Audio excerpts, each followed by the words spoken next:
And I know exactly what's going to help you feel better right here, right now, which is probably, flirting with some other guy so that I can feel validated again or accepted, right? Mhm.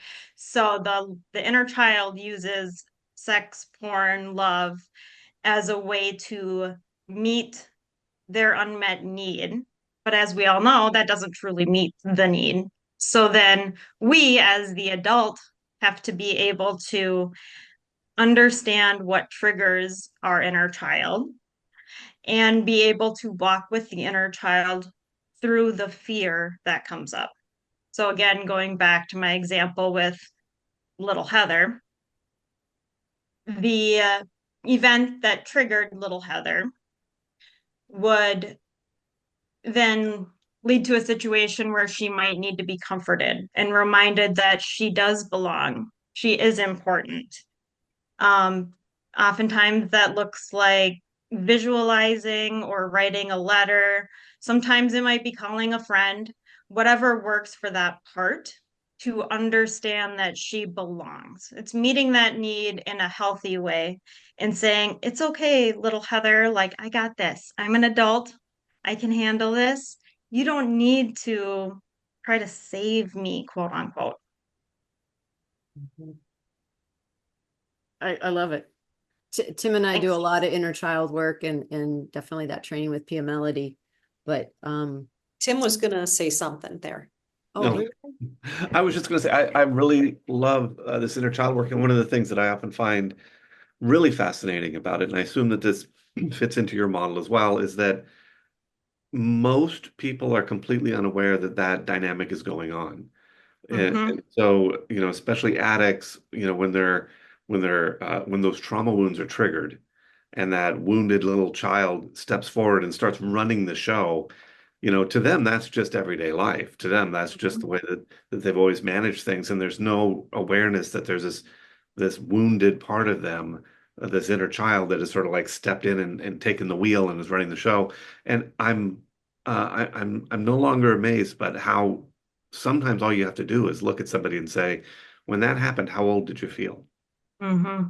And it's like I felt super young, and that's just that opening. And as you do this inner child work and start to become aware of, oh, I'm feeling really young. Oh, there's this wounded part. It's like developing this relationship with that trauma wound, not because you want that trauma wound to thrive, but because you want to be aware of when it's activated so you can step in and nurture and heal it.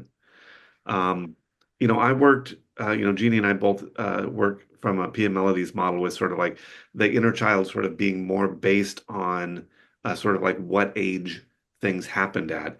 Your model Mm-hmm. seems to have like different characteristics or identify the inner child. What are some of the sort of characteristics that you identify as being really helpful for women to be aware of when their inner child is activated? Mm-hmm. Um, so are you saying like what's helpful? I don't really understand the characteristics part. In your Yes. book, let me let me Thanks. let me pull this up. You Do you talk want to like identifying the 10 different inner children? Is that what you're looking for, Tim? well, you talk about the unnoticed child, the unaffirmed Mm-hmm. child, stressed child, the sexually abused child, and um and so are those like different inner children? Oh, that's my stressed kid that's coming forward and moving forward, or is it just like, yeah, that's my teenager who's feeling stress? Gotcha. Yeah. And that's one nice thing about this model is that we allow the client to kind of explore. So Uh-huh. for some people, they might have the one inner child. Like little Heather might have multiple different types of kids. It's very, very rare that we get somebody in therapy where they're like, I have one kid, an inner child kid, right? Oftentimes there's three, four, five, I've worked with a couple clients that is almost all of them, right? So some of them will just kind of put the pieces of the different types into one inner child. Some of them feel like having different inner child types and just saying, that's my stress child, or my unaffirmed child is acting out again, you know? So that's totally up to the client and whatever way works best for them.